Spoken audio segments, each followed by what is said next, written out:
amount of money. Concentrating wealth in the hands of a few is that's my name. That's the game. Upwards wealth transfer, Tina.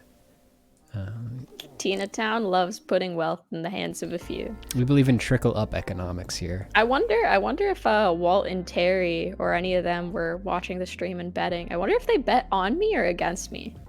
You'll have to go ask them today, I guess. Yeah. Oh, hell yeah. Perpetual Panda, you bet on me? Hell yes. Hang on, let me play this clip back. So this is the moment of Tina's dub. Tina is in the upper right corner of the screen here. Oh yeah, test device. Nah, we're not splurging our money that fast on transparent PNGs. No. Yeah, I'm getting in a few hits there. No, you know, 10 I'm so close. Hits. No. But then I think it's funny because I think after this, Tina, are you? I think I just run away and then Margaret dies. I think. What? I Yep. think. Holy shit! Are you fucking kidding me? Holy shit! Oh my god!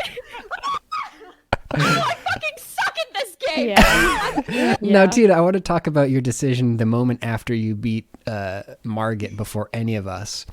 When you said, "Oh my god, I fucking suck at this game." What was going through your head at that moment? What was going through my head is that like I just can't believe a person who fucking sucks at this game won and beat all you scrubs. Oh, I'm sorry. My toxic gamer's coming out. You pwned a bunch of tryhard scrubs without even lifting a finger. Yeah, no, that's why it's like wow. I didn't even try. Like I watched a speed run. I tried. But yeah. I think it's just the realization of like I posted on my close friend's story on Instagram about this, but like I've never won like a gaming thing before. Aww. Like not even among friends. Like I mean I win like Mario Kart. I win what people call like baby games or casual games, but I never win like when people are competitively playing Smash or I don't know, any other sort of thing. So I'm like, I have won a super serious esports competition? Yes. Is Mario Kart a baby game? Had you ever beaten Margit before? Yeah. Okay. Margit, but the thing is that it took, I don't even know how long. Like I think I was an embarrassingly high level to beat Margit, like 25. That's still pretty low. I think you might just be kind of a little bit goated and goated and cracked with the sauce. Okay, amazing. That's incredible. Well, congratulations on your first big gamer game win. Yeah. I'm an adult now. I'm not playing baby games. Hang on, like Nintendo Mario, baby Mario Kart. They even have babies in there. They have freaking baby Mario, baby Luigi, baby Peach. Well, in honor of your victory, I just increased your height. I'd say 2 or 3 inches. Oh, seriously? Thank you. Yeah, no problem. I've always kind of, whenever I feel like I'm on the green screen, I feel particularly short. Now I feel bigger. See, now I feel more prominent. Yeah, actually, I always felt. Hang on, we'll give you a little bit further, and next time you get a big dub in one of our race streams, we'll make you even bigger. But hang on, I'm still slightly taller than you. There we go. Even though, yeah. Well, welcome to Tina Town. Welcome to Tina Town. No babies in Tina Town. So if there's a single baby here, get out. Get out. Actually, no.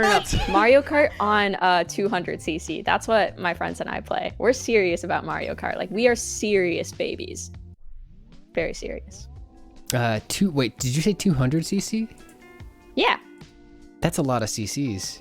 That's a lot of CCs. It's like the only way to play Mario Kart, in my opinion. That's the only one where you actually have to like brake, right? Like you never have to touch the brakes in up through 150cc. Yeah, you have to brake on 200cc, and I think it's kind of fun to go from 200cc to 50cc because then 50cc becomes hard. Because it's just like so different. Why are we smack talking babies? Because we're done with baby games. No more babies. Why weren't we smack talking babies? That's the real question. Why have we not been? You gotta put them in their place, which is a crib and a diaper. Yeah. Crib and a diaper. That's where they go. Hey, Clarodactyl, thank you for the 3 months. Pterodactyl, let's go. Well, what are we doing today? I think we should go around and talk to some people All right. in Tina Town. See what's up. All right, so you want to just See go what's going on. walk down the main drag and see who we run into? Yeah. Alrighty. Let's see. Well, here we go then. We've thankfully been keeping the place fairly clean Clop, clop, throughout clop, all the clop, revelries clop, we've been. clop. Tina walks down the street on a lovely day. Then suddenly, from out of nowhere, comes Terry in his trailer truck. Oh God, please don't run me over. Hey, what's up? Hey, it's How's me, it going? Trucker How's it Terry. going? It's been a while, kind of forgot what my name is. Yeah, Trucker Terry, that's your name. God, how drunk are you, Terry? I know it's been a long night, but geez Louise, you're driving. Yeah, well, it's a self-driving truck. Oh, Made by my friend Elon Muskrat. oh yeah. 'Cause I've I'm a heard of that. shrew? Rat. Yeah. I've heard of him. Yeah. So this is a game that have you played, Terry, before? Tekken? Does it start Tekken Terry? I would Terry. think. Oh, there is a guy in this. Hang on, is there a guy in this game called Terry? No, there's a guy in the King of Fighters series called Terry. Oh, right. But at least like it has this like letter thing, the te. Yeah. We've got the te. Yeah. Yeah, we got a Tekken trailer. Actually, we have another video first on the list. Because you wanted to talk about this thing that I want to talk about Cass Family wrote Guy for the website. Guys, everybody, please silence your cell phones. We need to talk about Family Guy. Particularly. No, go ahead. Cass, I'm sorry. Oh yeah. Cass Marshall wanted to talk about Family Guy. So TikTok, right? It's filled with stupid, silly little videos, but stupid, silly little videos that we love. And so Family Guy is retro at this point, Like Family Guy is eventually, I think, going to be re-aestheticized and adopted perhaps by future generations in the same way that like retro cartoons like Daria perhaps, maybe become aestheticized. I think, maybe we'll see the same thing with Family Guy. Yeah, feeling old, anybody? And I just thought, like, Family Guy's so stupid, right? Like, it's people don't think of like high quality humor Family Guy. But I was reading this article and I watched this last clip. Family Guy, Lois fantasizes with the Target cashier, and I was like, I actually like this sketch. Like, this is kind of funny sketch. Let me pop this on. Hopefully Fox doesn't sue us for this. Please don't sue us. Here's my old guy creds. I began watching Family Guy on TV on DVD shortly after Family Guy was canceled for the first time. I think this would have been like, what, 2002, 2003? It was definitely, actually, maybe like 2004 or so. Wow. The show has been around forever. DVDs, huh? All right. DVDs. God, is it September already? Wow, so I have the whole day to myself. Let's see. Oh, do you want me to screen? Let me screen share so that you can also see what I'm watching, Tina. Oh, yeah. That would be lovely. Wouldn't it be lovely? Lovely. There you go. All right. I guess I've got nothing to do except create an excuse to touch the Target cashier lady I want to run away with. That'll be $6.11. Oh, perfect. I have a dime and a penny. They're right here, in my hand, for you to take.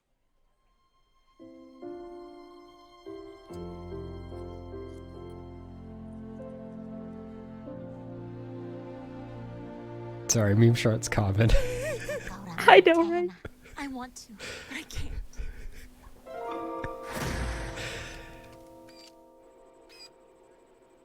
Esperanza, it's time to get back to work. Lady, wait!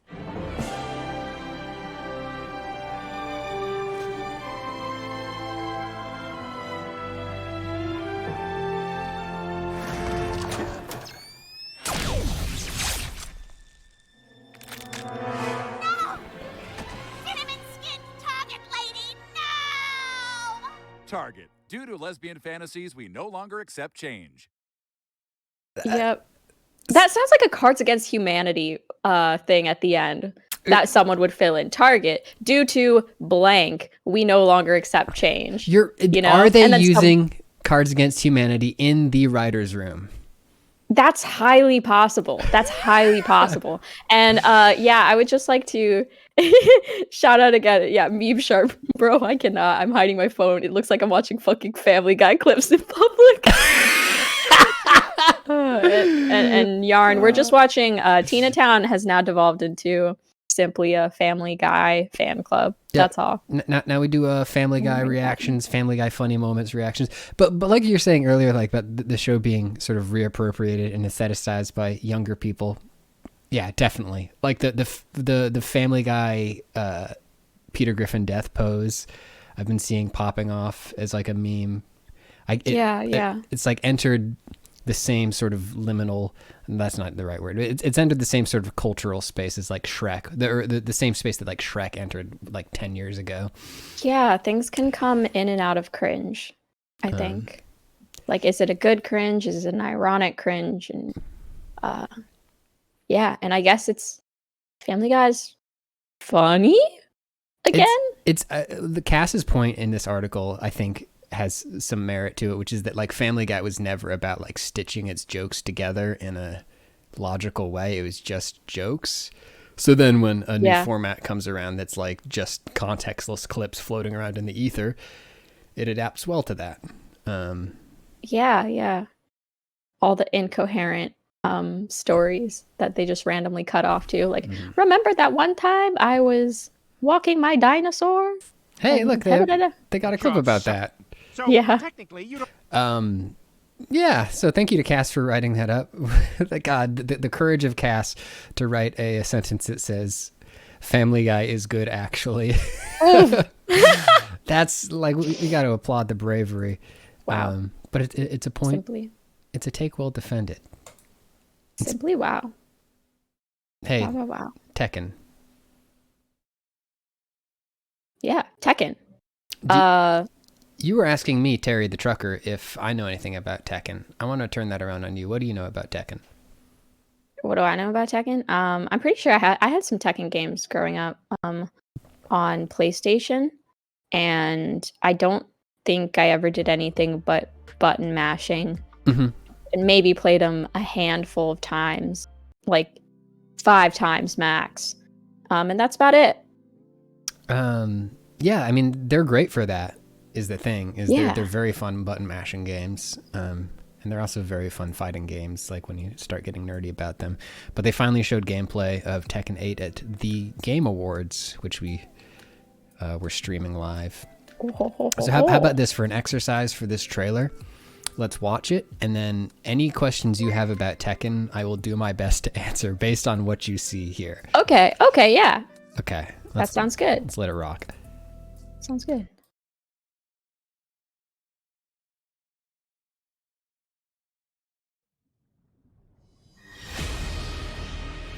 俺は負けたのか。おいで。ジン。さあ全人類よ、世界を闘争で満たせ。My man. 頼むぞ、風間陣。お前を殺し、全てを終わらせる。俺の血を引いていながらこの程度か。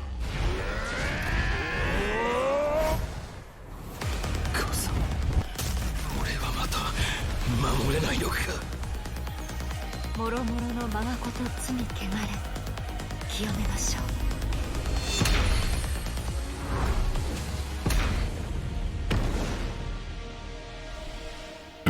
Any questions? Yeah. Well, so why is there a talking tiger? Oh God. There's some answers there. Before I get into that, I want to point out this is the first time I've noticed the catch line: "Fist meets fate." Very good. So Your fist has never met fate before? I guess I've been missing out on that experience. So the talking tiger okay. is actually he's a leopard. Oh, I'm sorry. That's okay, and it's actually a guy in there. That's just a mask, but he still only communicates in roars and growls. I was convinced he was truly just furry. Like I guess furry would be human. Actually, I was convinced he was like, I don't know, just had that head, of a feline. Yeah, I mean, like I think a lot of people, including myself, who is a big fan of this character, I just think of him as a guy who does have a tiger head. Like, I don't like imagining if he's got a face underneath there. Yeah, like what would that look like? I mean, like a guy, I guess. Like he's Like a guy. He's an orphan who was raised by the previous wrestler who looked exactly like this, and then when that guy died, he took up the mantle and the mask. And he's king. Okay. And he looks really. Okay. He's got cool little arm tassel accessories now. He's got like a cool medal on his chest. Now, something I was also wondering and very confused about. An end to all of this. Someone was saying that we're going to put an end to all of this. What is all of this in Tekken? It's just family drama. It's okay. Heihachi Mishima, I guess it even started with his dad. It's just a bunch of really mean, abusive dads being really mean to their kids, and then those kids being really mean to their kids. And Jin, oh, so Tekken is a dad game. Tekken is a dad game. Yeah. Wow. And they're just like fighting for succession, and they have rival businesses and shit like that. But pretty much Jin, this kid here, is hopefully going to be the boy who breaks the cycle of all the mean dads by beating up all of his mean dads and grandpas. Beating up dads. Mm-hmm. Yeah, they Good throw game. each other in volcanoes a lot. That Oh, okay. That's where that GIF is from this series. I got to take a look at Law real quick because he was making some faces and making his muscles. Volcano throwing. It was really funny during the Game Awards. Pat was just operating it all. But then the Tekken trailer comes on, and Pat's like, "Wait! I gotta see this." Yeah. This is quite simply the most shredded thing I've ever seen. It's gross, actually. It's kind of gross what I'm looking at. No, yeah, it looks like there's like shreds, like potentially like flaking off of his muscles. Like that's a string cheese, perhaps. Like it sounds gross, but you could just like kind of peel that right off. Ugh. Anyways, that's Tekken 8. I'm super excited for that. Yeah.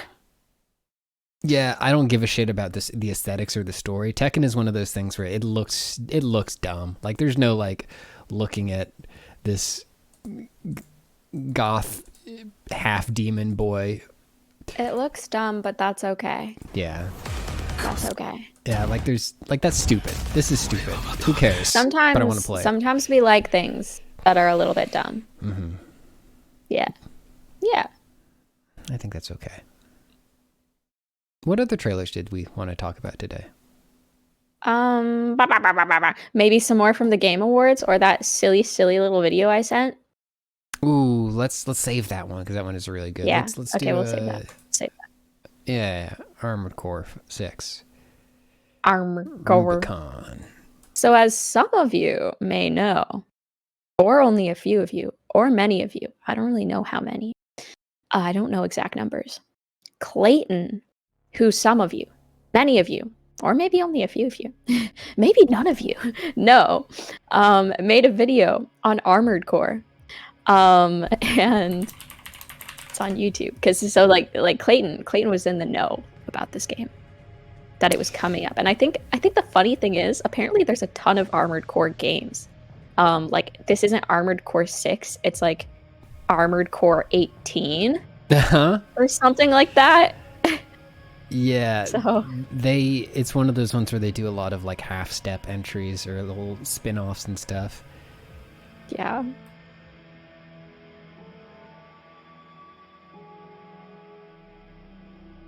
Very nondescript at first. Hard to tell if it's actually armored core. No robots in sight yet. Literally, when first reacting this, we were waiting, like, will there be a robot?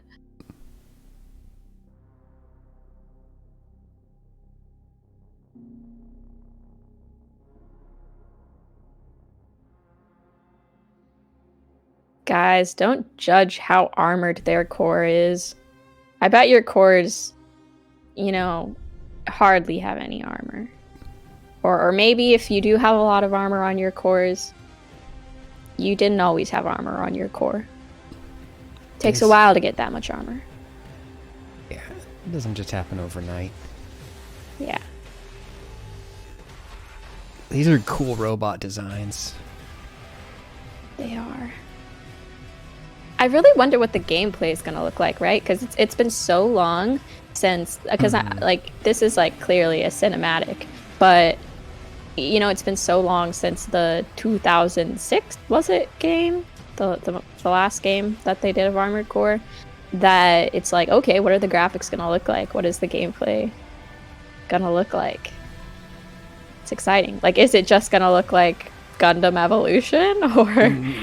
I think it feels like it's going for like a way heavier, grittier thing. Yeah, We'll see, yeah. Which I like. I think that's cool. The movement in the Armored Core games like never. It was all sort of like more like that high speed mecha feel where you could just like kind of skate around a little bit. Yeah. It would be cool skateboarding mechas. Now skateboarding mecha would be pretty friggin' sick. Somebody should do that. LOL, chef, armoring my core, going to therapy. We all need to do that, yeah. I guess our ribcage technically is armor, Lich King. But we need armor for our skin too, right? Unless it's like reverse armor. You know, we think our ribcage is protecting us from outside sources, but maybe our ribcage is protecting like our skin and others from our organs. Maybe our organs are like lethal. You ever That's thought a about good that? point. Yeah, maybe the ribcage is to contain something. Yeah, that's scary. Right. It's a cage. It's a cage containing the beast within. We call it a rib cage, not a rib shield. That is so right. Holy shit. Guys. Oh, somebody pointed out we should watch the Hades 2 trailer. Oh yeah. Simone was pogging so much during that. I think Simone pogged so much that I'm not sure if Simone can pog anymore.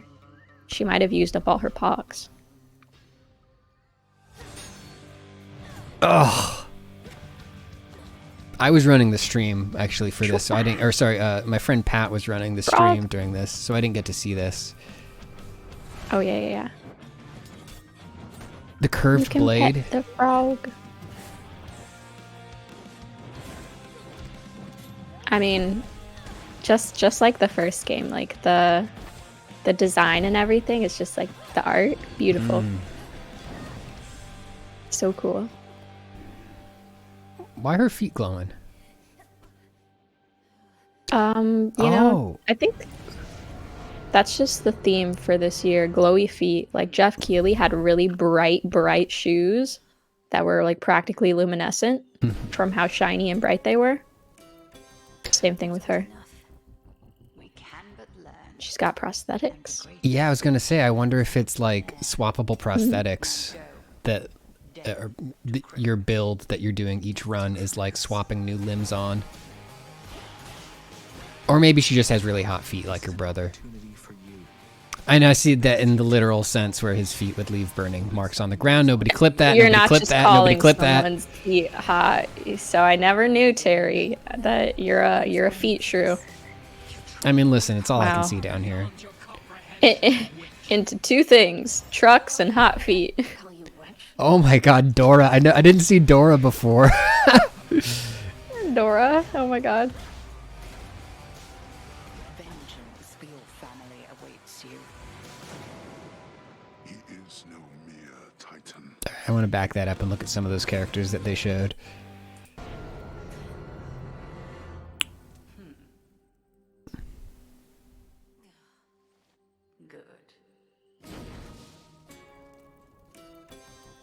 not good enough.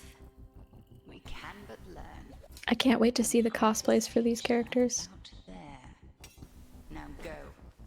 Death to Kronos. Death to Kronos. That's a cool weapon. I want that weapon. I want that hat. All right, so we got Moros, Wow. Shredded. Wow. Opportunity for you to make a better future for us all. The least I can do is light your way. Apollo, statuesque, god of light, cool. Down. About ready to give in. Nemesis. Computer, show me Nemesis. I like Nemesis. Nemesis has a cool design. Nemesis has good muscles. Mm-hmm. Wow. I just realized. I just saw those arms. Is everyone seeing that? Nemesis, she big. Nemesis, more like I was born for this. big assist. Mommy? More like big sis. Ooh. If I call you witch like that.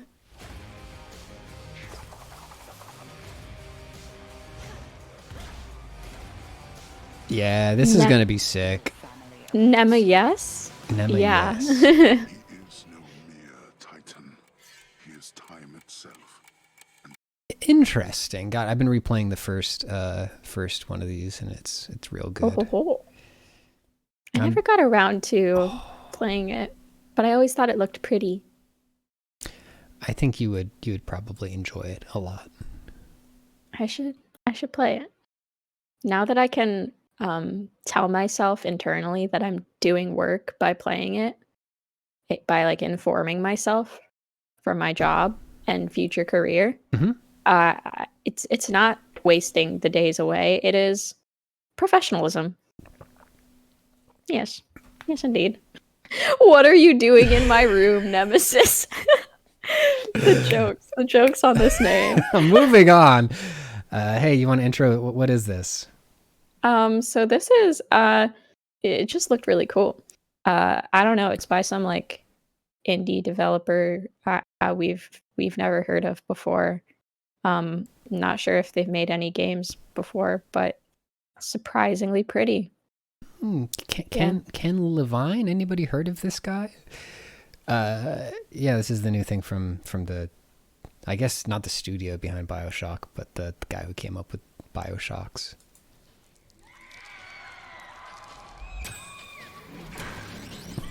Ken Levine Is dying. And my only way out of here is with one of them. I really like her voice acting.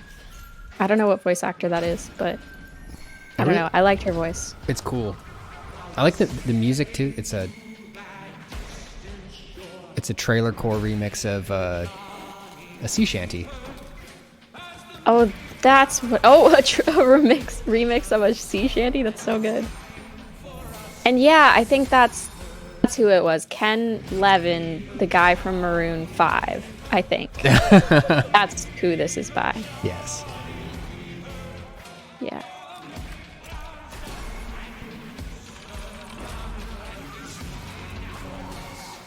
This looks like a trip.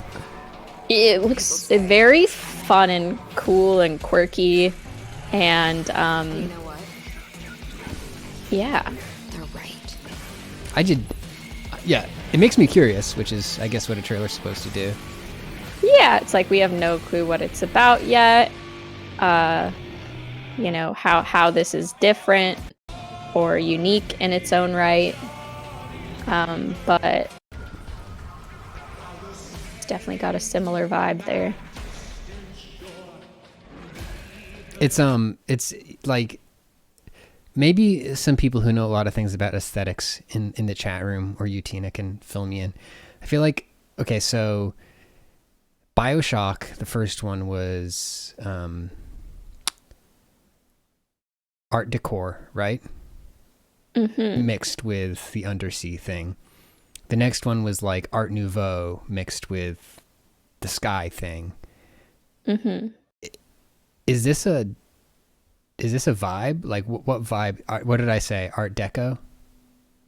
Yeah, you said a few arts there. This is art coolio. Yeah, I don't know art terms. I don't know art terms, unfortunately. Thanks. We got some artists in the chat. I'm not even sure how to categorize this. Yeah, is this Ken Levine sniping another existing aesthetic set? Is this mid-century modern in space? Art Levine. Or is this just a completely new thing? Art Levine. Okay, there we go. I think we can all settle on that. Yeah.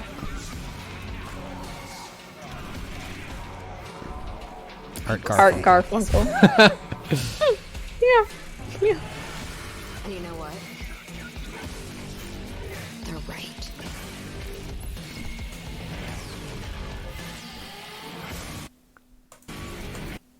Yeah, it's definitely has the BioShock vibes. Getting some real Persona vibes. Persona vibes. Now, what is this, Tina, that you also included in the list? Oh yeah, this just I don't know if you guys who was here for when I shared the first cat video. This is kind of like a follow-up to that cat video in the same vein, except this is a tragic story. I showed you like a cute little story that's tragic. So, yeah.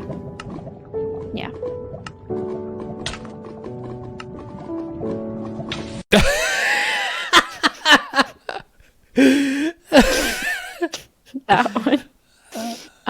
I warned you guys. It was tragic. I'm sorry if I didn't give you enough time to click off. I'm gonna go ahead and please more cats. Sorry, Mystic Moog, only one cat per stream unless the video game happens to contain cats, but we can play it a second time. I'm gonna go fill out the does the dog die entry for this particular Instagram post and let him know. Yeah.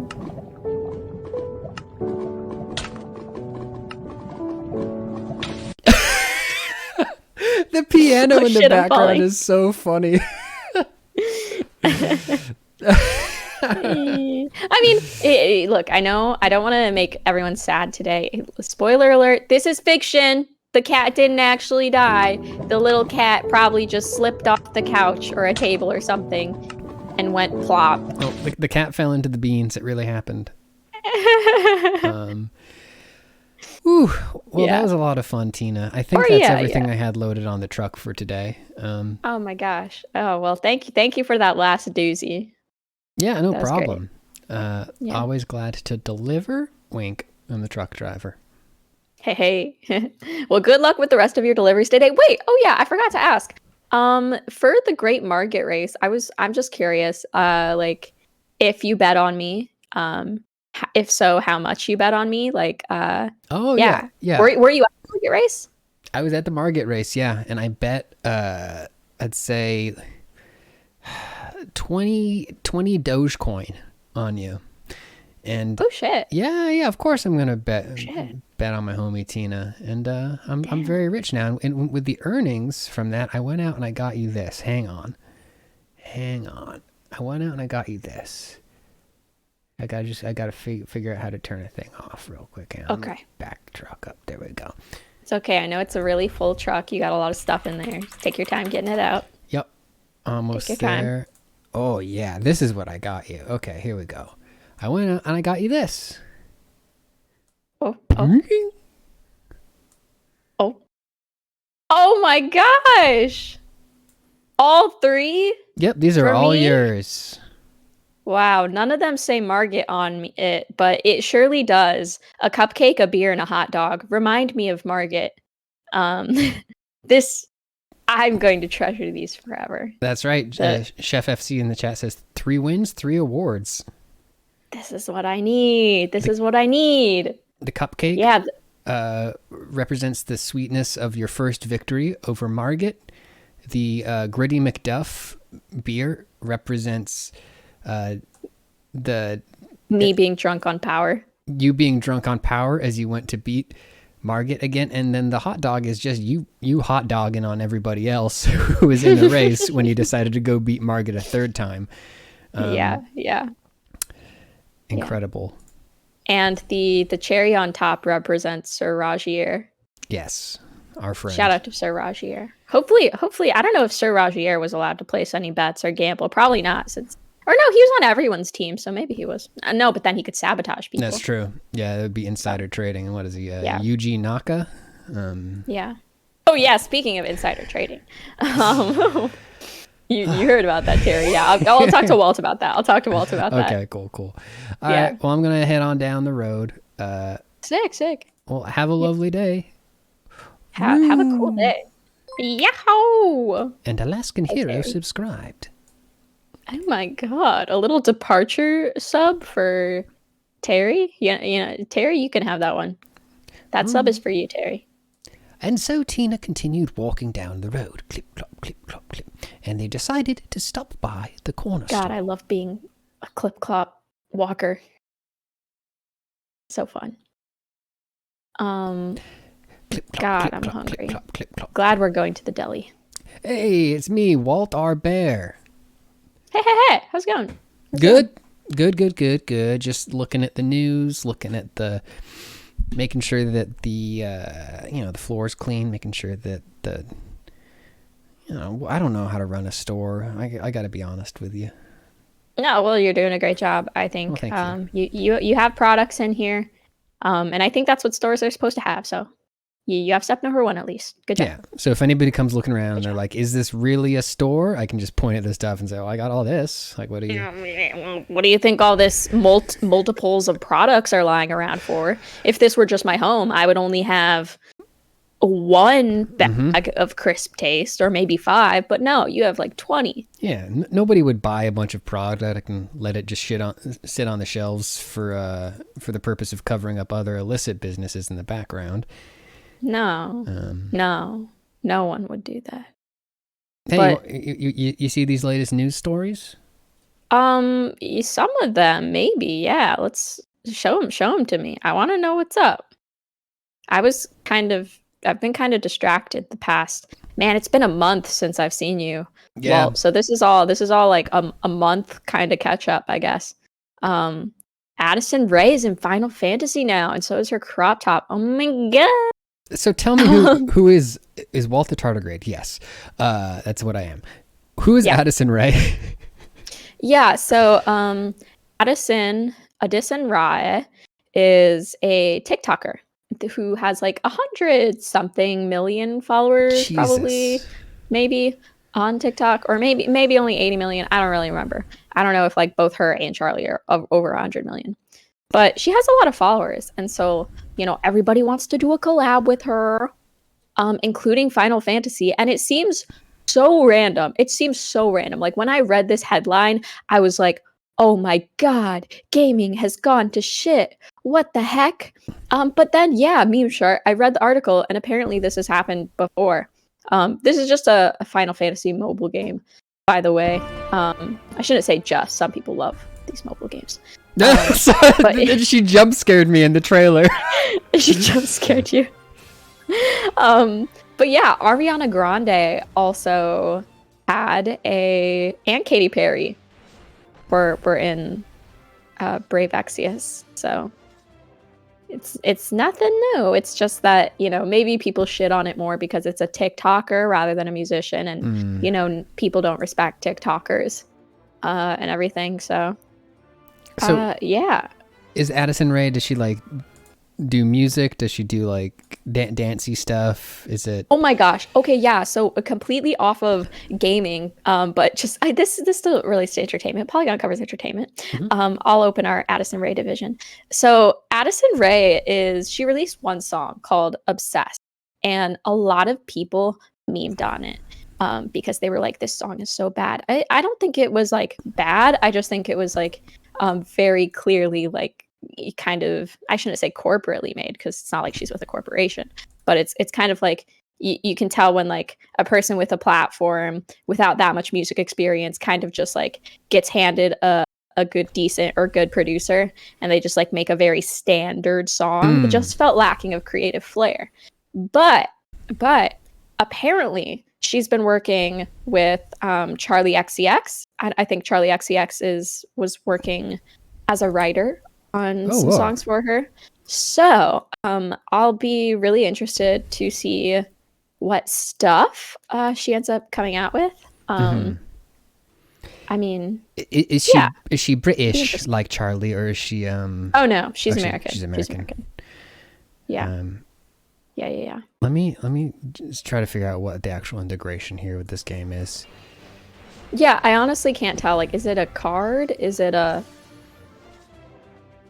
I don't get it. Is that it? Is it you can get a card where she's? I don't play the mobile game, so you get maybe a Addison vision card.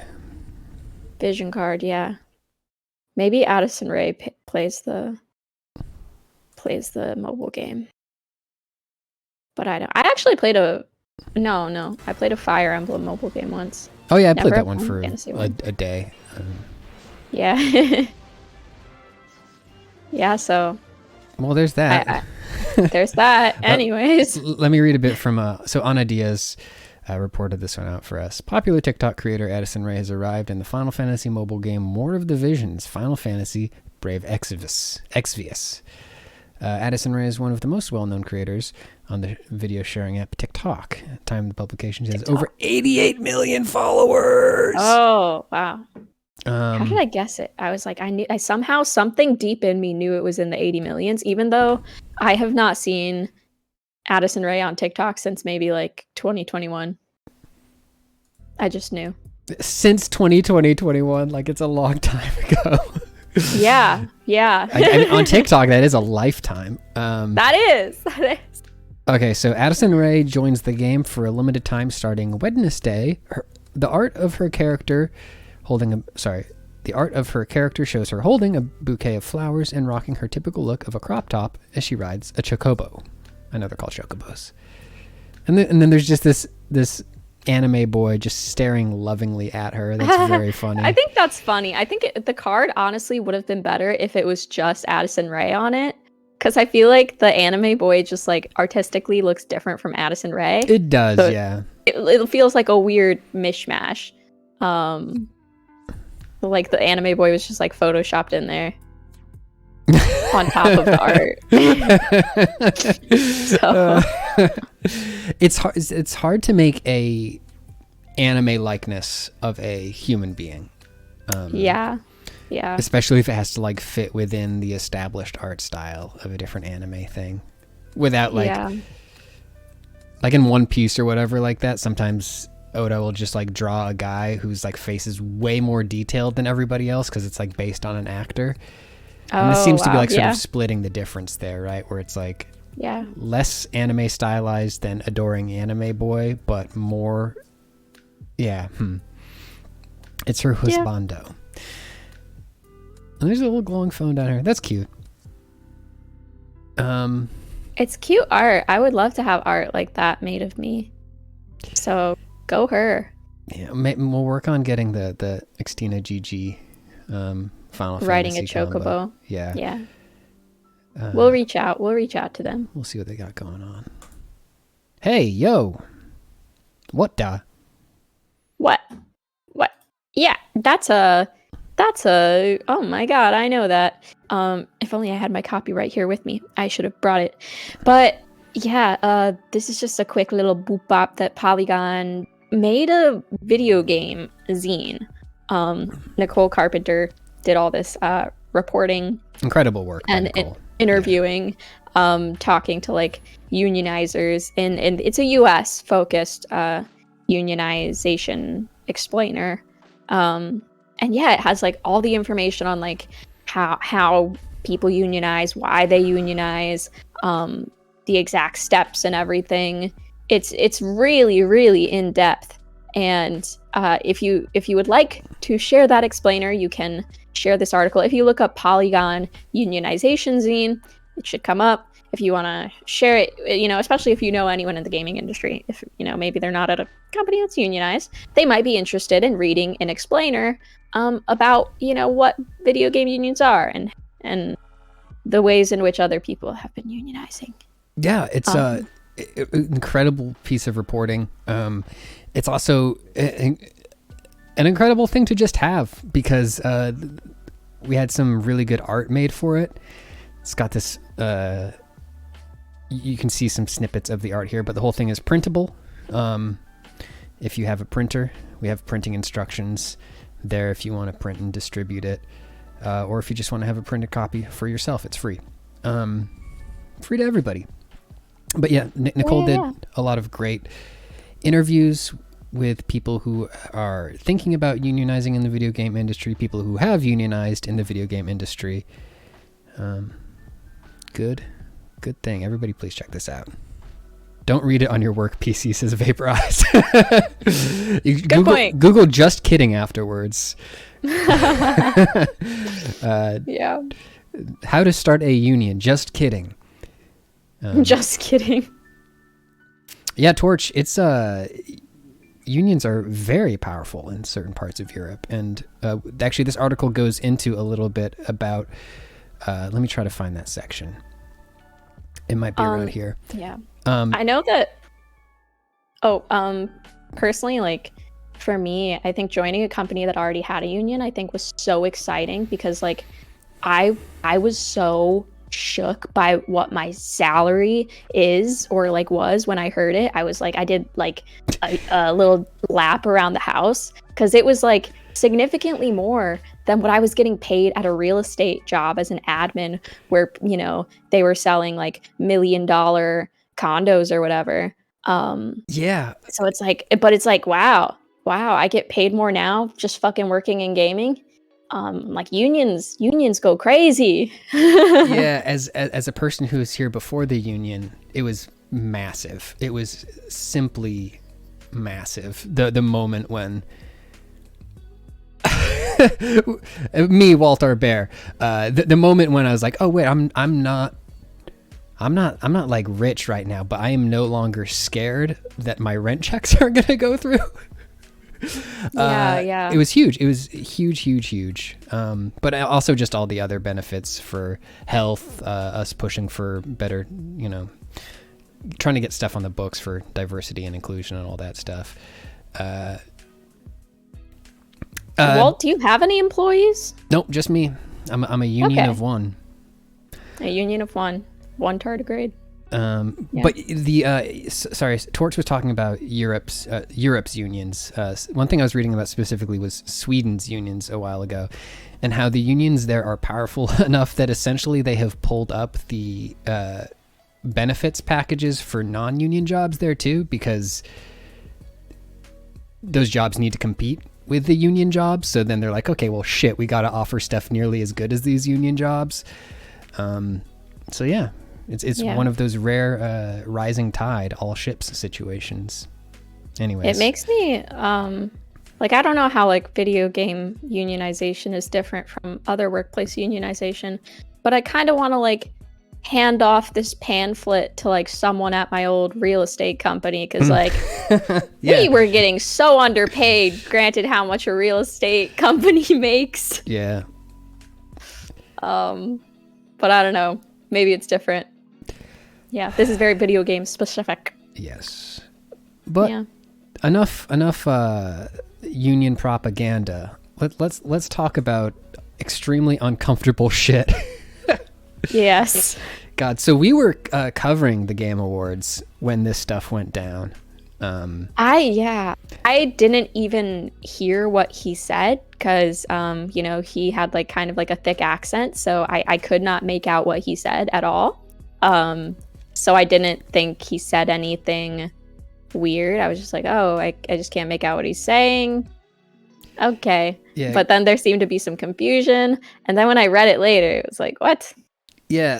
So Gravy, the recap for everybody who wasn't watching, at the end of the Game Awards, after Hidetaka Miyazaki accepted his well-deserved little trophy for making Elden Ring, this kid just somehow got up on stage and just yelled some weird shit into the microphone about wanting to thank Bill Clinton, his, what did he say? He said, my Orthodox reform rabbi, which is not a thing.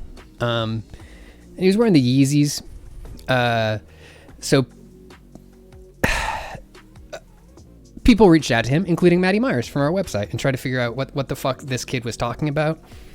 There was immediate, or pretty much almost immediate, like, hey, that's an anti-Semitic dog whistle, implying that a world leader who is not Jewish, is secretly Jewish, is a huge anti-Semitic dog whistle. And it, kind of still is. But the story has been weirder and more complicated. I don't think any of that stuff is untrue. But the lesson I got from this is it's almost impossible to understand the politics of a teenage boy. Yeah, apparently in the fall of 2019, Evan, the person who ran on stage, engaged in public pro-Hong Kong demonstrations at BlizzCon and at an NBA game. And this resulted in invitations to appear on the far-right conspiracy-spreading broadcast InfoWars, apparently, who interviewed Evan in 2019 and 2020. So Evan just likes to get on a mic and go. I don't know what Evan's deal is. It's an inscrutable gag. Yeah. So the Jason Schreier of Bloomberg was able to interview him as well, and Jason Schreier's takeaway was what did he refer to him as? Just a Jewish prankster, which is confusing, right? Because he's wearing the Yeezys, and Kanye right now is associated largely with like being extremely anti-Semitic. But then like you think about like Borat, and Borat's whole thing was like being anti-Semitic when he was also a Jewish comedian doing it, and it's like, well, is that what he's attempting? It's just not cohesive though, and it's not funny. So yeah.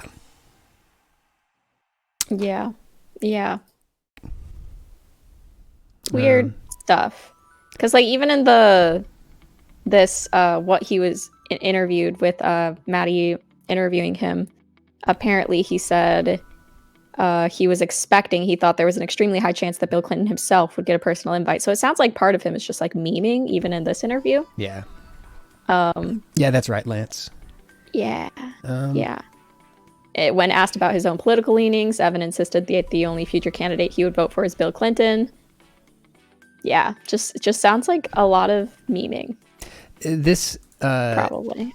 I did like Maddie's wrap up on it, which was like, I can only hope that someday Evan looks back on this moment and feels as embarrassed for himself as I felt on our phone call today. Not only for wasting his time in the spotlight, but also for the incredibly cringeworthy levels of self-owning he displayed, not just on stage, but in what appears to have been a full day of phone calls with journalists baffled by his uncreative prank. And then I usually don't read the comments on this stuff, but this one was interesting to me, and I kind of like the sentiment behind this, because like a lot of times when people mouth off and say stupid shit in public, and then we write about it, the question is like, well, who are we helping? Who are we hurting by writing about this stuff? Are we signal boosting? Are we doing this? Are we doing that? This comment raises an interesting point, which is that in some sense is turning unknowns into knowns. The unknown is far more appealing to the mind to speculate about, and simply having answers to these questions can paint a clearer picture of this kid and what happened, and may in fact mean there will be less chatter, less discussion, less questions. So with that in mind, everybody please read the story, and also read Schreier's stuff on it. Mm-hmm. There you go. Yup. Also, I gotta think of a solution for stories that are more difficult, where I get all tongue-tied and I have to talk about real-world shit while I'm also appearing as an animated water bear. Right. Yeah, we had a little discussion on this. We're like, how serious of things can we talk about whilst we are in this colorful pastel puppet setting? Yeah, Dev says, put a serious hat and a monocle on, Walt. That'll work. That works. That works. Hey, you want to look at a cool painting? Yes. Painting. Oh my god, arts and crafts. Let's go. After 35 years of painting minis, Chris Clayton wins it all at the UK Golden Demon. So cool. So epic. This rules. I could never. And that's not even me joking. I literally could never. Yeah. So this guy, he got a huge sword. That's not the coolest part, but I'm just starting with that part. That the award that he got, the Slayer sword, which is, you know, for the competition, it's literally like a 5-foot long sword or something like that. Or is it 5 feet, 3 feet? I don't know. I don't remember. But it's a big sword. So there he is holding it. And I made a quick TikTok on this. But yeah, he fucking combined 2 different Warhammer models. The Kraken Eater Mega Gargant and Charybdis. It's crazy. Yeah, so I think there's a photo of the 2 different models that he combines here. He kit bashed them. So kit bashing is a thing that these model painters sometimes do when, let me see if they don't have the 2 separate pieces on here. So there was this giant guy, and then there was the little dragon who he's fighting. And they were separate models, but he took them out and he glued them together using looks like some epoxy, some pastes here to fill in the missing pieces. Yeah. The water effect with the resin there on the bottom is also really cool. And apparently I think the article says he used like micro beads and string in order to create this dripping water effect.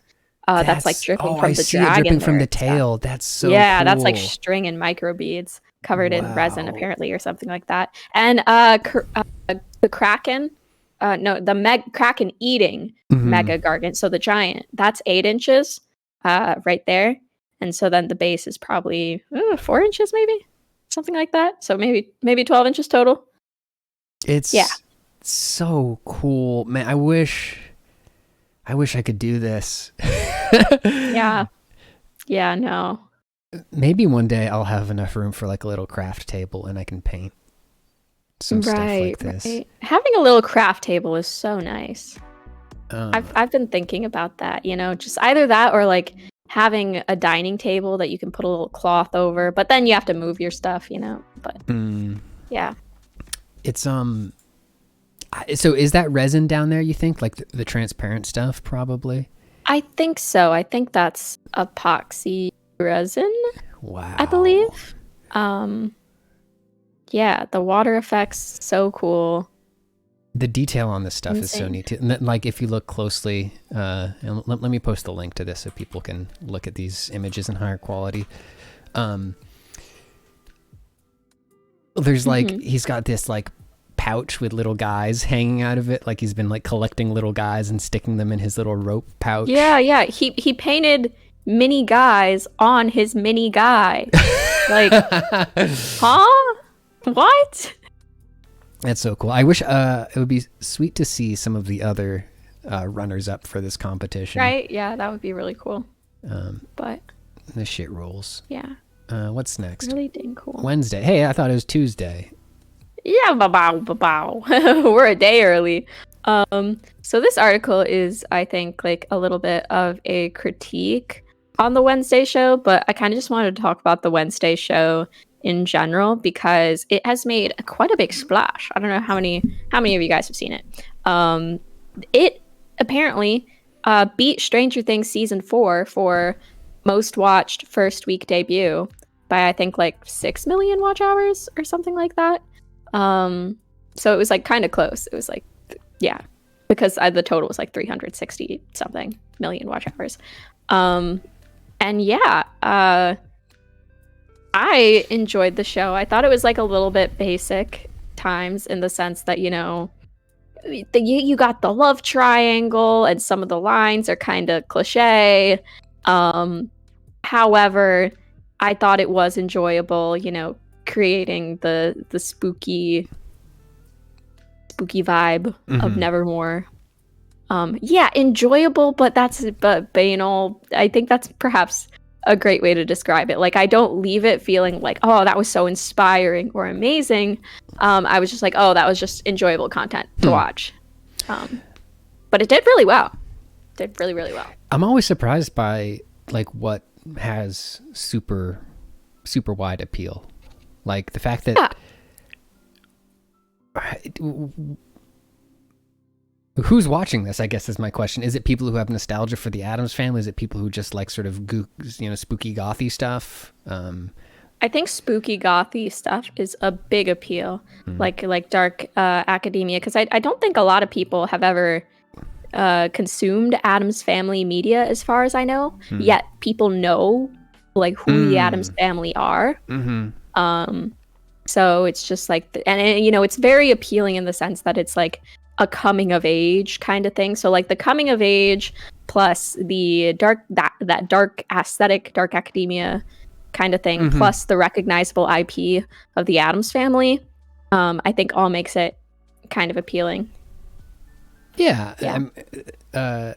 So what are Patrana's critiques here? Patrana says Tim Burton's Wednesday makes everyone an outcast, leaving little room for outcasts. Right. So Wednesday in the show goes to Nevermore Academy, where it's, the school for outcasts and outsiders. They got werewolves there, vampires there, sirens. And so I guess you kind of, when everyone's weird, perhaps it's harder to have weird stuff because you don't have, sorry, I have to sneeze. Because you don't have what they call like a straight man, perhaps, to kind of counterbalance things. And I enjoyed Sandman. I didn't think it was like crazy good or didn't leave a massive impact on me, but enjoyable. Sandman was enjoyable. It looks like somebody in the chat said that the show has very good costuming or very good styling. And I can see that too. I can see it being fun from that perspective. It looks like a show of good outfits. Visually, yeah, I think it was nice. The outfits, the setting, I think was all very nice. Very nice. Very nice. Borat. Yeah. Bringing Borat back in 2022. I can never not bring the Borat voice back. He never actually says my wife. Really? Yeah. Oh, well, not just context free like that. I think he like points at somebody and says, "Is my wife?" Or "She my wife." I think maybe he says "She my wife," but I don't think he ever just says "my wife." Yeah. Interesting. The more you know. The more you know. Hey, this is why you come to the shop, to learn. We got a cool... Yeah, I think the commentary virtually Connor could also be stronger in Wednesday. There was Wait, is it just sort of bog standard, like it's okay to be different shit? Yeah. I kind of like it's okay to be different. People can change, the preppy bright girl can get along with the dark girl at the end of the day. Yeah. Whoa. This is a Poggers gamer moment, I think. Whoa, Poggers gamer moment. This is actually it is actually kind of a Poggers gamer moment. So U.S. Federal Trade Commission is suing Microsoft over its planned $68 billion acquisition of Activision Blizzard, saying that the deal would enable Microsoft to suppress competitors to its Xbox gaming consoles and its rapidly growing subscription content in cloud gaming businesses. Now, I'm like not the most knowledgeable on businesses. I'm just going to say that outright. Yet, I do generally think like competition is good, right? You don't like monopolies on things. Yeah, it's generally bad when 2 or 3 people own everything. And right. it is, yeah, somebody just saying, Protiskid, you kind of forget that the FTC even exists. Yes, right, it's felt that way watching the media landscape consolidate over the last few years. So, and also thank you to Mike McWhorter for reporting this one.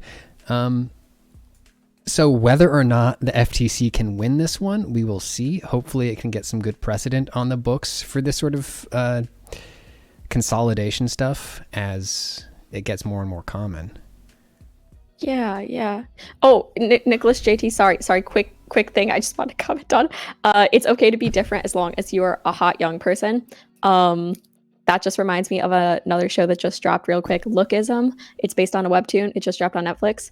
And they actually kind of comment on that, like it's okay to be different as long as you are a hot young person. Oh, cool. But they actually acknowledge that because the whole plot is like this guy who is considered like ugly and fat all of a sudden wakes up in a hot body. And so it's just like him realizing how people treat him differently. But anyways, back to this. This is, yeah, we'll see if it actually goes through. So I guess, yeah, the FTC is suing Microsoft. It's not like guaranteed to stop them. Yeah, let's read. In a news release, FTC said that Microsoft has a record of acquiring and using valuable gaming content to suppress competition from rival consoles, pointing to the company's $7.5 billion acquisition of ZeniMax Media, the parent company of Bethesda Softworks. The FTC noted Microsoft's plan to keep next year's Starfield from Bethesda Game Studios and Redfall from Arcane as Microsoft exclusives. Those games will be available on Xbox platforms and Windows PC and the company's Game Pass subscription service. Hello, welcome back, Simone. Microsoft has already shown that it can and will withhold content from its gaming rivals, said Holly Vadova, director of the FTC's Bureau of Competition. And in a news release, today we seek to stop Microsoft from gaining control over a leading independent game studio and using it's really funny to hear in the context of just like the FTC, Activision Blizzard being an independent game studio, which I guess technically they still kind of maybe are, I don't know, and using it to harm competition in multiple dynamic and fast-growing gaming markets. Wow. I don't know when. Let's see if we know when this is going to go to court. Probably not for a while.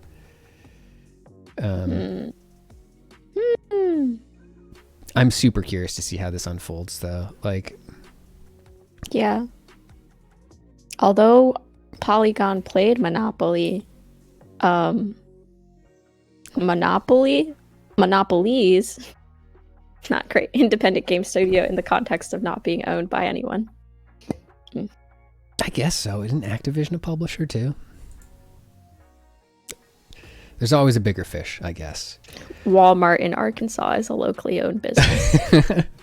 Support small businesses. Support local businesses. Yes. And some more business stuff. Business. Do you know anything about this, Tina? No, but I thought it was, I don't know if funny is the right word, but so if you scroll down to the first photo, when it's comparing Omen in Valorant versus Nemesis in Hyperfront. When I first looked at these two images, I was like, okay, I definitely see the comparison, but I was like, they're not that similar. Like, they made it a little bit different at least. But then the next photo, I'm just like, wait, that's the exact same person. That's the same pose too. That's the exact same person. Yeah.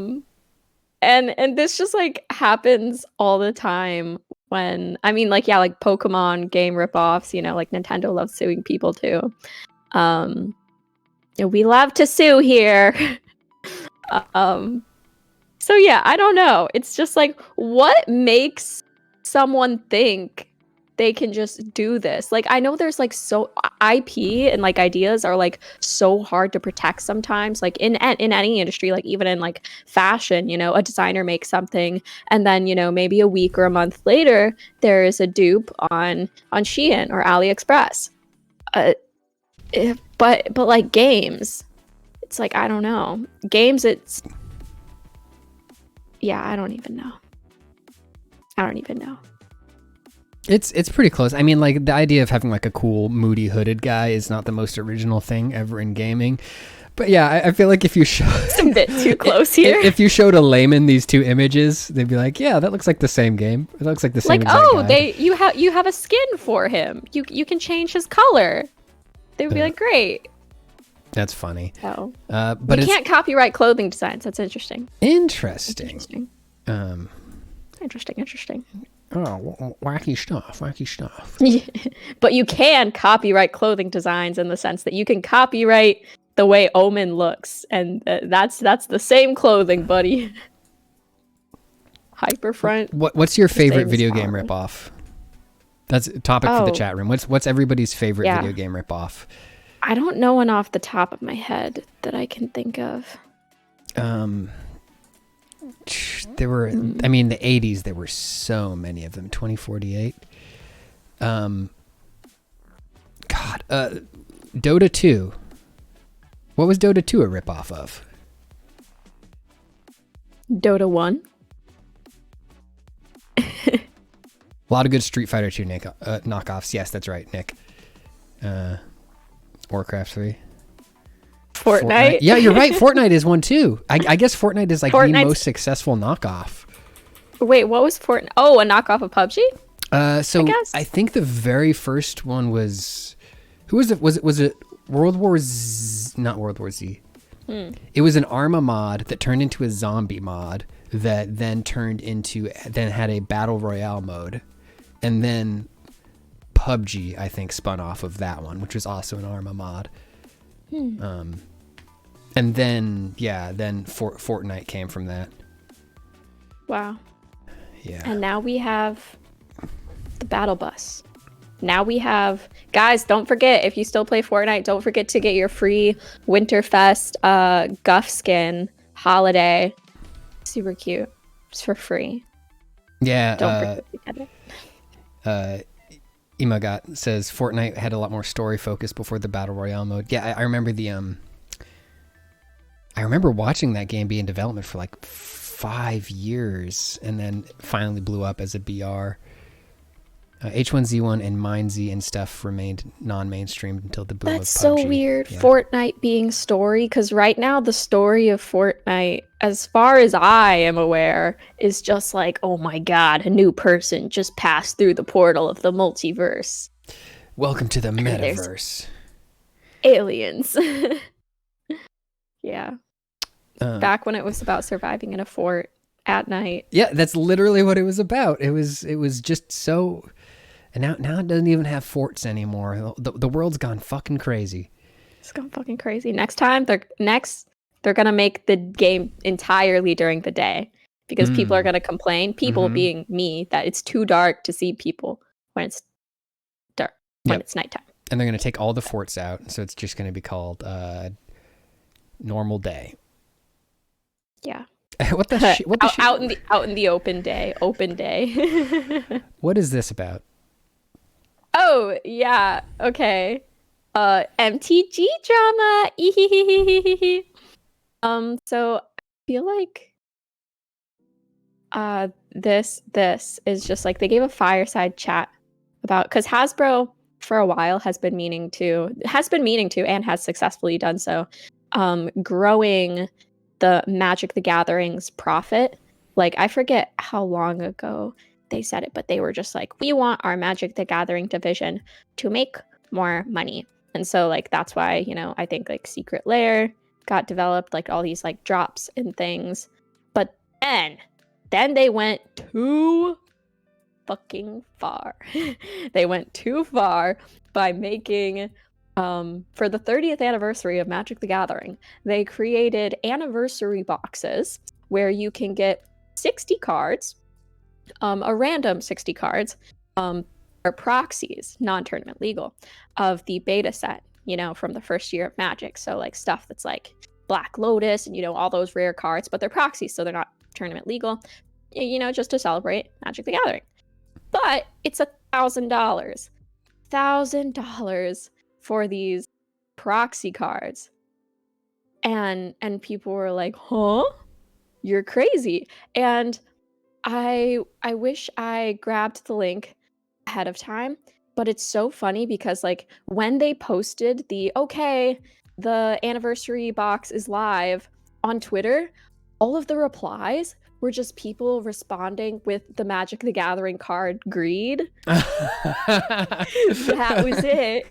And within, I think, 35 minutes, they shut down the sale. It wasn't sold out. They didn't say, okay, we're sold out. Thank you for coming to the sale. They said, oh, thank you for joining the sale. The product is now unavailable. And so people are speculating that it's like, okay, they did not use the lingo sold out because they didn't sell out. No, like people didn't buy that. It is simply they realized it wasn't selling. And so they were just like, let's just shut this down. That's $1,000 for how many cards was that? For 60 cards, but they're all proxy cards. You can't actually use the cards in a game. That's so... this is... I gotta read some of this so I can understand what's going on here. Charlie Hall. Thank you, Charlie Hall, who was on stream with us last week, for writing about this. Our tabletop editor, Charlie Hall. Protest Kid says, Wizards has been walking into rake after shovel after rake. In November, analysts at Bank of America oh no, issued a rare double downgrade of Hasbro stock, claiming that the gaming giant was destroying the long-term value of its Magic the Gathering brand by overprinting cards. Like it's a currency? Oh yeah, so I guess yeah, well that's I guess another discussion that like some people are like overprinting cards because like the secondary market of Magic is pretty good, like reselling cards sometimes that are rare. But that's also a frustration of some players. They're like, if you don't print enough cards, we can't play the game. Because like we want these cards in our deck and we want to build with this, but it's like the cards become too expensive on the secondary market. And so they said in response like, oh no, we're printing more cards because we want players to be able to play the game and have the cards they want to play with. So I think it's interesting because like Bank of America doesn't seem so much concerned as they're not concerned with, oh, you are destroying the integrity of the game. They are just concerned with like the money and the value as well. That's really weird. I don't see any business heads in the chat or you, Tina. What is there any benefit to Wizards of the Coast of having a strong secondary market for their cards? Like that, they don't skim off that, right? They don't. Yeah, they actually say somewhere here there was a quote saying that like, you know, they don't benefit from the second. Oh yeah. Oh, we don't participate in secondary market activity for Magic products, nor do we derive any revenue from trading or selling. So, yeah. There is like a reserve list where they can't like reprint like these certain cards from like beta or whatever, which is why this 30th anniversary set was like proxy cards. But yeah, no, it's also bonkers. Yeah, like stock bullshit. They're like, you know, like, oh, more product. Nah, it's silly. It's silly. They're trying to make it. They literally say Magic will be our first $1 billion brand this year. And it's like I don't know. Are they really making Magic the Gathering more popular to become a $1 billion brand, or are they just like trying to extort more money out of whales who they think will buy the $1,000 boxes, but then like don't? I thought you were talking about the country whales for a second there, and I was like, whoa, how did they get involved in all this? Lots of Magic the Gathering. Actually, that's a great point. Meme Shart says, well, if a card is more valuable, more people are going to fucking buy it. Look at what happened with Pokemon cards. Shelves got cleared, right? So it's like... That's true. It's a buying panic where a bunch of people buy the thing and then it all gets devalued because too many people bought it. Yeah. Yeah. Man, I am so sad that my Gen 1 foil Charizard is gone forever. I don't know where it went. How do you just not know where that, like, where did you put it, Walt? Is it like in the crisp taste bag? Where did you put it? It was it was protected in a individual sleeve in a binder of all my Pokemon cards. And then, but the problem is I'm like 35, right? And every time I moved, I didn't leave, I didn't bring that with me because I was like, who fucking cares? It's a Pokemon card. So it's somewhere. It's not among my possessions here. It's not at my house, my family's house. So. Well. Oh well. Nobody tell me how much that could have been worth. Simone in the chat. Being 35, huge fucking problem. It is. A 35-year-old tardigrade. Tardigrades, they can get pretty up there. They can be 50, 100. I don't know. Man. I don't know the tardigrade age max. Infinite, right? I think there's. I'm gonna live forever. Yeah, I think that tardigrades can like literally live for hundreds of years if we're in the right environment. You are a lucky ducky, Walt. A lucky tardiducky. I'm never gonna die. Tardiucky. That's awesome. Good for you, Walt. Good for you. Oh, this is about Family Guy. Wait, that was our last story from the news then. Oh my god. Oh my god. Then, damn. Okay. Well, I'll leave you to be with your lucky take and I'll scram. Yeah. Oh wait. Sorry, I just forgot again. Were you at the Margit race? I was at the Margit race. Yeah. Yeah. So I won. As you might have seen. Congratulations. That's so cool. Did you bet on me? I'll be offended if you didn't. Yes. And if so, how much did you bet? I bet 25 Dogecoin on you. 25. And it's more than Terry. Yeah, well, I was sitting on a little bit more. I am running a Doge farm mining operation in the back of the shop here. Oh, okay. But yeah, I got you something. Hang on just a second. Let me grab this thing that I got you. Oh my god. Today's like my birthday. Today's not my birthday. Sorry, don't mean to confuse you guys. My birthday's not today. Hang on, yeah, you don't want to look at the screen for a second here. Let me go ahead. Okay, and move that out of there. Not looking at the screen. Not peeking at all. Cool trophy pics. Okay. Almost. Hang on. It's just under the counter here. Oh yeah, great. I like that. Okay, good. They're buried underneath a lot of chip bags, it seems. Yeah. I got you. Is it okay? Can I open my eyes? Yeah, it's right above you, but it's up on the screen. I got you this. Hey, that's a pretty cool trophy. Yeah, that's for you. For cool people, because there's sunglasses. You got sunglasses on. Hey. Congratulations. I feel pretty cool. Thank on the big you. win. That was so you, cool. Do I have that tab open? I don't have that tab open anymore. I wanted to show people who just showed up the clip of you winning the Great Margit Race. Everybody here on the channel, make sure you check out the VOD for the Great Margit Race, which we did yesterday, where 4 of us raced to beat Margit from a fresh save in Elden Ring. It was super fun, and Tina beat Margit twice before our 3rd and 4th place winners got in. How do those little arms use a browser? These ones? I got another set below the table here, actually, and you can't see what those are doing. Those are just for me. Okay. Yeah. I love when my eyebrows are the same color as my arms. Maybe the trophy just has very hairy arms. You know? Maybe their hair is just... That's the color of their hair, brushy. What a cool trophy. Yeah. Oh, God. Oh, big yard coming. Okay. Well, I'll peace out. I got one more stop before I head back to my place, so... All right, sounds I'll see good. you, Walt. Yeah, I'll see ya. Thanks for hanging out. Good job in the Great Margit Race. And thank you. Take care, Thank you for betting on me. Yeah. Thank you. I'll see ya. Always bet on Tina. Time to clip clop on out of here. And so Tina clip-clopped out of the shop. 1, 2, 3, clip-clop, clip-clop, clip-clop, clop. And in to the underground realm of the It Factor. I need to start bringing a nose clamp whenever I come here. It's always a very, very strong scented welcome over here. Oh, you're being squished by the stink. Hang on. There we go. I forgot to... Wee! Oh no. There we go. Hey, you and Squishmallow kind of matched today. I mean, you and me kind of matched today. Do. Hey, I'm Squishington Palo. Hey, welcome to my pile of trash. How's it going? Yeah.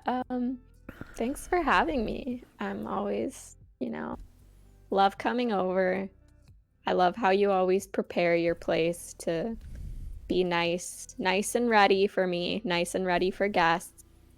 Nice and Wonderful. stinky, just the way you like it. Just the way I like it. You know me, Squishington.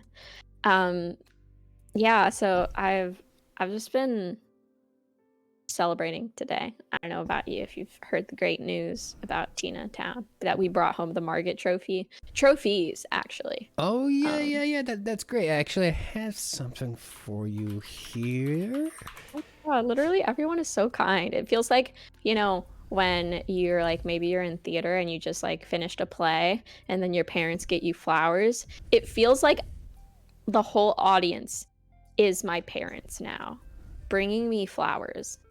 That's what this feels like. Yeah, I'll have it in just a second here. Don't you That's worry okay. nothing That's about. okay. I'll be busy talking to my other parents. Hi guys. Hi parents. How are you? Moms, dads, parents. Hey, look what I got you. Oh. Oh my god, you got me. You got me. That's big as... Do I get the dad too? Yeah, you New get to keep him. He's a part of the package deal. Oh my god. You're gonna love it here. Everyone say hi to our new dad, or my new dad. Help me. Now one of your co-parents, Help me. everybody. Yeah, if you don't like him, just stop feeding him. He'll go away eventually. No, he's staying. He'll be staying for a while. Okay, Oh, everybody welcome him in. Give him the uniform, the whole shindig. He can go to the crowd now. It's fine. We can shoo him off. Bye. It was great meeting you, Dad. I look forward to knowing you more. Give him a grill, let him feed you. Of course. Yeah, no, congrats on that big win. I bet all of my bored apes on it. No way. Mm-hmm. Bored apes. Okay, that's crazy. I didn't realize that are you like the richest person here? Because like Walt and Terry, either they bet like 20 or 25 Dogecoin on me, and you bet like bored apes on me. I put them all on the line. I put all my bored apes on the line, and the value of those guys only going up. Not gonna check the news ever. Well, that's great. You keep not checking the news, and keep holding on to those bored apes, because I'm sure they'll appreciate and value regardless of what happens to the state of the world. Cool. So what do you want to talk about today? Well, it's the 10-year anniversary of a certain website that employs the two of us. You and employs you and some people who we know. And we wanted to talk about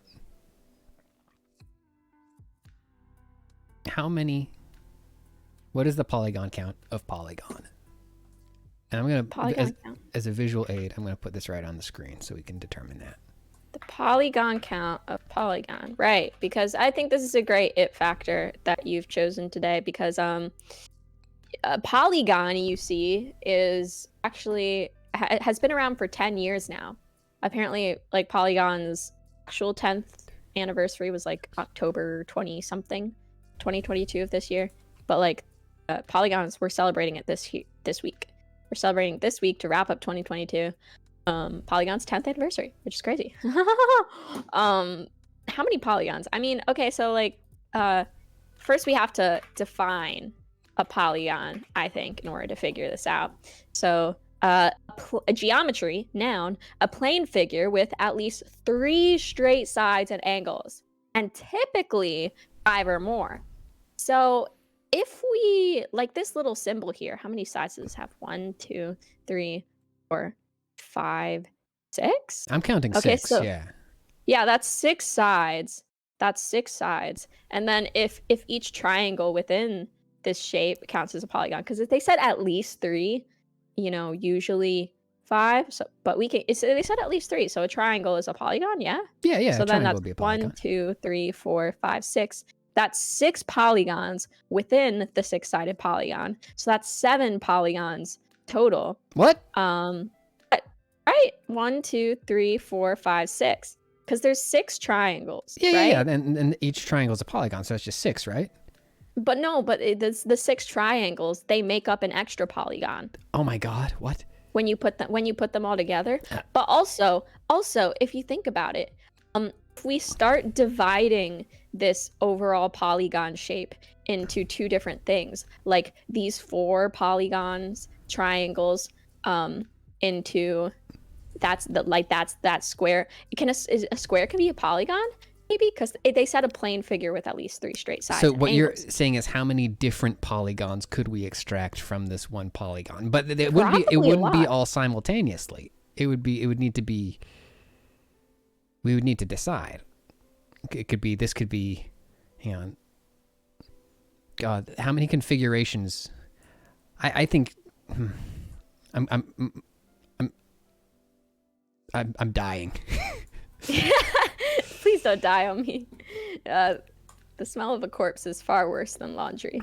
Please don't die. Bibbs says, I think it's 32, but my brain is currently going 1,000 miles per hour. Yeah, no, I wasn't expecting to do math today. Loads. But I think, can any of the letters in Polygon be considered a polygon? We would need to break them up. Currently, these are vector shapes, right? So, like, turning the polygon count to get this smooth of a circle on, like, this O, for example, here, or the arc of the P, the polygon count it would take to do that would be incredible, right? Like, this is the reason that old cars in video games had, like, rectangular tires, is because, like, it would take so many polygons to make a round shape like this. Yeah. Well, this right here could be 1 polygon right here. The L, that could be 1 polygon. Okay. So the answer, if it takes that many polygons to make the O, does that mean there's like thousands or millions of polygons in Polygon? I think that would be fair to say. Okay. So for the it factor, polygons within Polygon, I'm going to give that a 5 out of 5. Let me modify the text. 5 billion out of 5 billion. Yeah. Yeah. And then I think that's the mathematical correct conclusion. Don't eat the Polygon logo. Hey, Jackson, maybe we're eating the Polygon logo as part of a ceremonious situation of rebranding, and then Squishington's going to barf or poop out the new Polygon logo. Yeah. And it's just going to be a massive stinky pile of laundry, and that's the new Polygon logo. Oh, yeah. Here it comes. Here it comes. I'm so excited. Hang on, I'm looking at my desktop here. I can't wait to see this new logo. Yeah. It's gonna be so good. Oh, so good, you guys. No, wait, no, that's a dancing skeleton that stays inside me all the time. Oh, well. Get back in there. New Polygon logo? Yeah, this is the new. I'm proud to announce the new Polygon logo. Feel free to share this on your social media, everybody. We're officially announcing it here. The website should be updated by this Friday. All the pink is going to be replaced with this like dim gray, and the polygonal shape will be, honestly, this skeleton probably has a lot of polygons. It's comprised of a lot of polygons. Yeah, this is a much higher polygon count logo. This simply was not. This is just not possible before we moved to the new engine. So I think this is a good new logo. We'll go ahead and I think you take this guy with you as a sort of reminder. Oh, thank you. Thank you. This is perfect. Thank you. Well, this I think this has been Tina Town, right? Yeah. Yeah. Let's go back to the void. Oh yeah. Quick lore tip: this actually dancing skeleton logo is actually just like an X-ray version of Simone when she was dancing in the studio the other day. But yeah, this has been Tina Town. This has been us towners Tina-ing around this town, and we'll be back here sometime in 2 weeks, right? Hang on, it's not going to be Crimbo next week, is it? Right? Let me take Crimbo's next week. Next week. So next week. Yeah, so if all goes according to plan, we should have another Tina Town in 2 weeks. Tina is going on vacation. Okay, so no Tina Town next week. It might be a little while before we do another Tina Town. Yeah. But it'll be back. We have some other streams before Quimus and holidays. And those streams are not in my brain right now, but they're on the calendar. Well, tomorrow, wait, is the watch party? When's the documentary being released? Oh, we don't have a release date for the documentary, but we're having an internal viewing on Wednesday. I see. That's not for you guys. Shh. But Thursday's a massive day. Yes.